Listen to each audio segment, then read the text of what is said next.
પણ બહુ સારી ગણપતિની વંદના,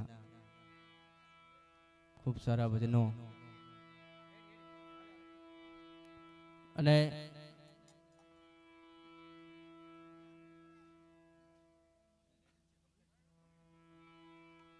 હવે પછી જેને સાંભળવા છે એ સાંભળવું એક જીવનમાં લાવો છે.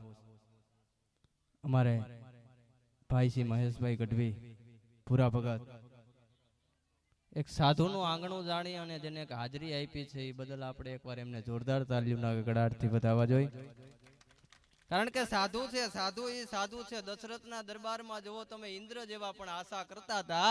આ જગતનું ચર્ચાલન કરવા વાળો જે જગતનું પોતે ચર્ચાલન કરે રામ છે. આજ બધાય આપણે એને પૂજીએ, પણ રામને જગાડે કોણ? હવારમાં જગાડતું હોય ને તો આપણે સાધુ જગાડીએ છીએ. હવારમાં જો જગાડતા હોય ને આપણે સાધુ જગાડીએ છીએ.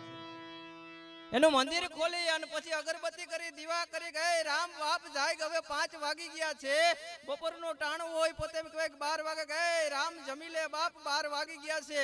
અને હાઈ જે આપણે હુવડાવીને ત્યાં આપણો રામ હુવે સાહેબ. એટલે આપણે સનાતન ધર્મની જે આપણી ગાદી મળી છે ને, આપણે કઈક હિમાલય કરતા જેના પૂન મોટા હોય ને, એટલે સાધુની ગીરે અવતાર મળ્યા છે. સાધુની ગીરે અવતાર મળ્યા છે. પણ એ સાધુ સમાજના આંગણે સાહેબ આજે કવો અવસર હોય, ચમર મંદિરની ચણેલી ઈ તો કોગદીક પાયામાંથી હેઠી પડે એમ 90 વર્ષ પણ નડે ઈ તો બાપની ખોટ પાલ્યા. મળશું મેળે ને ઠેડે અને મળશું મેળાવડે, મળીશું કોગદીક ગામ ગયે પણ ભણે ડાડો મેકરણ કે એકદી નહીં મળે. કા તો ધરતીમાં દબ થઈએ, ભણે ડાડો મેકરણ કે એકદી નહીં મળે, યા તો ધરતીમાં દબ થઈએ. માની વાતો અદ્ભુત પડી છે. આપણે સાહિત્યકાર કોઈ કવિએ માની વાતો અદ્ભુત કરી છે. પણ સાહેબ જગતની માલિકો માની વાતો તો ઘણી થઈ છે, પણ મોઢે બોલું માં હાસે નાનપણ સાંભળે મલક આખાની મજા કડવી લાગે કાગડા.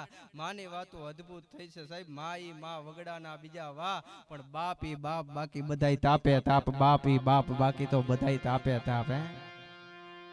ખોટ ક્યારે દેખાય સાહેબ? વડીલની ખોટ ક્યારે દેખાય? એવા વડીલોની ખોટ ઘરની માલિકો ક્યારે દેખાય? કે આપણે બધાયને પોતે કહેવાય કે 12 ગામના કામે જવું હોય અને બધાયને 12 ગામના કામે જવું પડે ને ડેલીએ તાળું મારવું પડે ને, તો અહીંયા આવા વડીલોની ખોટ દેખાય. કે હજી કદાચ આપણા ગઈઢા કે આપણા વડવારો બેઠા હોત ને તો આજે ડેલીને તાળું ન મારવું પડે.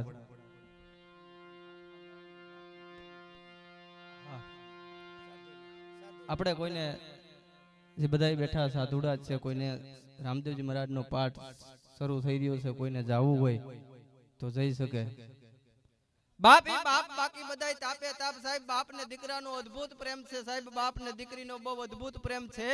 અને બાપને સાહેબ બાપને દીકરાનો એ તો બહુ અદ્ભુત પ્રેમ છે. ભાઈ ભાઈનો અદ્ભુત પ્રેમ છે. પ્રેમ પ્રેમ સબ કહે, પ્રેમ નો જાણે કોઈ, પણ પ્રેમ જાણે જો આ જગની માલિકો તો જુદા નો રહે કોઈ.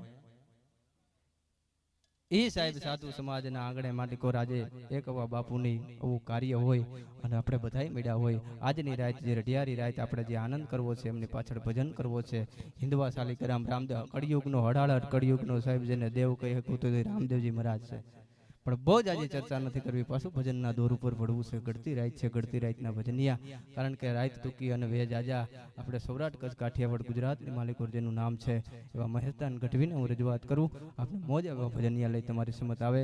મહેશભાઈ ગઢવી.